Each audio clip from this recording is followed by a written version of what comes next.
வணக்கம். நான் உங்கள் பிருந்தா சங்கர். இன்று நம்மோடு சிறப்பு விருந்தினராக இணைந்திருப்பது தெய்வீக ஜோதிடர் ஏஆர் பாலகிருஷ்ணன் ரெட்டி அவர்கள். வணக்கம் சார்.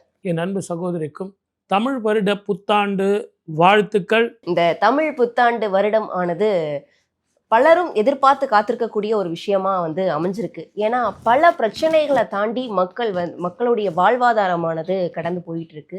அந்த வகையில இந்த புத்தாண்டு அனைவருக்கும் சீரும் சிறப்புமாக செல்வ செழிப்போட இருக்குமா அப்படின்றதுதான் மிகப்பெரிய கேள்விக்குறியா இருக்குது. இருக்குமா சார்? உங்களோட தமிழ் வருடம் மொத்தம் 60 வருடங்கள்.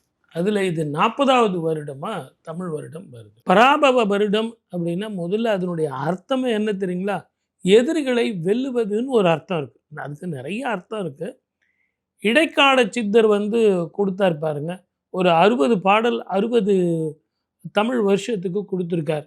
அதையெல்லாம் தான் நம்ம ரெஃபர் பண்ணி இந்த வருஷம் மழை பெய்யும், இப்படி காற்றடிக்கும், பயிர் செழிக்கும், ஆடு மாடுகள்லாம் ரொம்ப தெளிவாக இருக்கும் அப்படின்னு சொல்லிட்டு அந்த பாடல்களில் தெளிவாக சொல்லப்பட்டிருக்கு. அப்போ அந்த தமிழ் பாடல் நம்ம ரெஃபர் பண்ணி தான் ஒவ்வொரு வருஷமும் தமிழ் வருட பிறப்பு எப்படி இருக்கும் அப்படின்னு நம்ம சொல்றோம். இந்த தமிழ் புத்தாண்டு பராபவம் அப்படின்ற ஒரு வருடமாக ஆரம்பிக்குது. இருக்கக்கூடிய அனைத்து ராசிக்காரர்களுக்கும் எந்த மாதிரி இருக்கும் அப்படின்னு ஒவ்வொரு ராசி ரீதியா நம்ம பார்த்துடலாம்.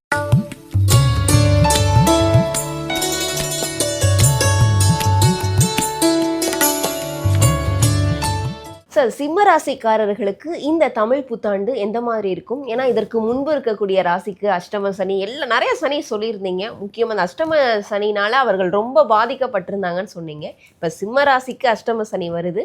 இவர்களுக்கு எந்த மாதிரியான பிரச்சனைகள் இருக்கும் சார்? அஷ்டம சனி இருக்குது, அது உண்மைதான். கண்டக சனியிலேருந்து அஷ்டம சனி போயிடுச்சு, அதில் மாற்றம் இல்லை. ஆனால் அது எப்படி இருக்கும் அப்படிங்கிறதான் சுய ஜாதகத்தை பார்க்கணும். ரெண்டாவது, இது வரைக்கும் 11ஆம் இடத்துல இருந்த குரு 12ஆம் இடத்துக்கு வரப்போகிறார். அதுவும் உச்சம் பெற போகிறார். உச்சம் பெற்ற குரு 12 வருஷங்களுக்கு ஒரு முறை, அதே மாதிரி 18 வருஷத்துக்கு ஒரு முறை குருவோட கேது சேரப்போகிறார். இது சேரும் காலத்தில் சிம்மராசிக்கு ஓரளவுக்கு நிம்மதியும், உடல் ஆரோக்கியமும், மன நிம்மதியும், வெற்றியும், மன சந்தோஷத்தையும் தரும். ஆனால் 7ஆம் இடத்துல இருக்கக்கூடிய ராகு, ஜென்மத்தில் இருக்கக்கூடிய கேது, இது கணவன் மனைவி உறவை கண்டிப்பாக பாதிக்கும். எப்பவுமே 7ஆம் இடம் என்பது ஏதோ பார்ட்னர்ஷிப்னா வெறும் கணவன் மனைவி உறவு மட்டுமே கிடையாது. பார்ட்னர்ஷிப்னா பிஸ்னஸ்லேயும் பார்ட்னர்ஷிப். ரொம்ப ஜாக்கிரதையாக இருக்கணும். புதிய ஆட்களை நம்பி இன்வெஸ்ட்மெண்ட் பண்ணக்கூடாது. அவன் கடையை பார்த்துக்குவான் சார் அப்படின்னு அவங்ககிட்ட கடையை விட்டுட்டு போகக்கூடாது. நேரடி பார்வையில் நம்ம இருக்கணும். கணவன் மனைவி ஆர்கியூமெண்ட் இருக்கக்கூடாது. உங்கள் மனைவியிடம் நீங்கள் தோற்று போயிடணும். நீங்கள் தோற்று போயிட்டீங்கன்னா வாழ்க்கை நல்லாயிருக்கும். ஆர்கியூமெண்ட்டில் நீங்கள் ஜெயிச்சிட்டிங்கன்னா வாழ்க்கையில் தோற்றுருவீங்க. ஸோ எது வேணும் அப்படிங்கிறத நீங்கள் முடிவு பண்ணணும். அதே மாதிரி உங்கள் ஜாதகத்தில் குரு அதிச்சாரமாக ஜென்மத்துக்கே வரும்போது உடல் ஆரோக்கியம் கண்டிப்பாக பாதிக்கும். வயிறு, நரம்பு, ஜாயிண்ட் பெயின், மென்டல் ஸ்ட்ரெஸ் சம்பந்தமான பிரச்சனைகள் இருக்கும். சனியும் செவ்வாயும் சேரும் காலத்தில் பயணத்தில் மிக கவனமாக இருக்கணும். தலையிலையோ காலிலையோ அடிபடுவதற்கான வாய்ப்புகள் இருக்கும். வேற்று மொழி இனத்தவர்களால் பிரச்சனைகள் வரும். அவங்களால தான் நமக்கு அதிக லாபமும் வரும். அதே நேரத்தில் அவங்களால தான் பிரச்சனை வரும். நீங்கள் ஏதாவது ஒரு ஆஃபீஸில் எக்ஸிக்யூட்டிவாக இருக்கீங்க அப்படின்னா டேர்ம்ஸ் அண்ட் கண்டிஷனை நல்லா படித்து பார்த்து சைன் பண்ணுங்கள். இல்லை சார், என் பிஎஸ் சொன்னார், நான் சைன் பண்ணிட்டேன் அப்படின்னா அந்த தப்பு பண்ணாதீங்க. டேர்ம்ஸ் அண்ட் கண்டிஷனை படித்து பார்த்து முடிவுக்கு வாங்க. கண்டிப்பாக சார். இப்போ நீங்கள் தொழில் தொடங்குறதுல ஒரு சில பிரச்சனைகள் இருக்கும்னு நீங்கள் சொன்னீங்க. சரி, அதையும் தாண்டி தொழில் தொடங்கி அவர்களுக்கு வருமானம் அப்படின்றது ஈட்ட தொடங்கினதற்கு பின்பு சொத்துக்கள் வாங்கக்கூடிய யோகங்கள்லாம் இருக்குதா? இல்லைம்மா, இந்த சனீஸ்வரர் இவங்களை பொறுத்த வரைக்கும் இருக்கிற சொத்தை காப்பாற்றிக்கிறது நல்லது. புதிய சொத்துக்கள் சேர்க்கை இருக்கிறத விட பழைய சொத்துக்களை நீங்கள் சேர்த்துக்கிறதே நல்லது. அதே நேரத்தில் நான் ஏதோ புதுசாக ஒரு தொழில் பண்ண போகிறேன் அப்படின்னு சொல்லிட்டு ஏதாவது ஒரு மார்ட்கேஜ் வச்சு அதை வச்சு இதை வச்சு பேங்க் லோன் வாங்கி ரொம்ப பெருசாக நீங்கள் தொழில் பண்ணாதீங்க. கொஞ்சம் அடக்கி வாசித்துங்க. ஒரு 2 வருஷம் இருக்கிறத அது எப்படி தான் அளந்து கொடுப்பான்னு தெரியாது. உங்களுக்கு என்ன தேவையோ, சாப்பாட்டுக்கு எவ்வளோ வேணும், செலவுக்கு எவ்வளோ வேணும் அப்படிங்கிறத பார்த்துங்க. இதனால் உங்களுக்கு மென்டல் ஸ்ட்ரெஸ் வந்துடக்கூடாது. நான் மாதம் மாதம் இஎம்ஐ கட்டணும் சார், அதுக்கு எப்படி சார் நான் பணம் பண்ணுறது, ஏற்கனவே வருமானம் இல்லை, இப்போ நான் அடிஷ்னலாக ஒரு இஎம்ஐ வேறு கட்டி ஆகணும் அப்படின்னா you will be in trouble. ஆகவே தயவு செஞ்சு அதை தெளிவாக நீங்கள் புரிஞ்சுக்கிட்டு அதற்கு தகுந்த மாதிரி நடந்துங்க. ரொம்ப அகல கால் வைக்காது. அப்போ நீங்க சொல்ற மாதிரி வரவுக்கும் செலவுக்கும் தான் சரியா இருக்கும் அப்படின்னு சொல்றீங்க. You are absolutely right. அதே மாதிரி படிக்கிற பிள்ளைங்க கூட படிக்கும்போது நல்லா படிப்பாங்க. எக்ஸாமினேஷனில் போய் உட்காந்தாங்கன்னா எல்லாம் மறந்துடும். ஆகவே பௌர்ணமி அன்னைக்கு சிவபெருமானுக்கு பால் அபிஷேகம் அதை வாங்கிட்டு போய் கொடுத்து மூல மந்திரம் சொல்லி நீங்கள் வழிபட்டிங்கன்னா மெமரி பவர் கூடும். ஞாயிற்றுக்கிழமையில் அருகம்புல் சாத்தி வழிபட்டிங்கன்னா ராகு காலத்தில் 4:06 ராகு காலத்தில் வழிபட்டிங்கன்னா அற்புதமான பலன் கிடைக்கும். ஆகவே திக்கற்றவர்களுக்கு தெய்வம்தான் துணை. உடல் ஆரோக்கியத்தில் கவனமாக இருக்கணும். நேரத்துக்கு சாப்பிடணும், நேரத்துக்கு தூங்கணும். இரவு பயணத்தை தவிர்ப்பது நல்லது.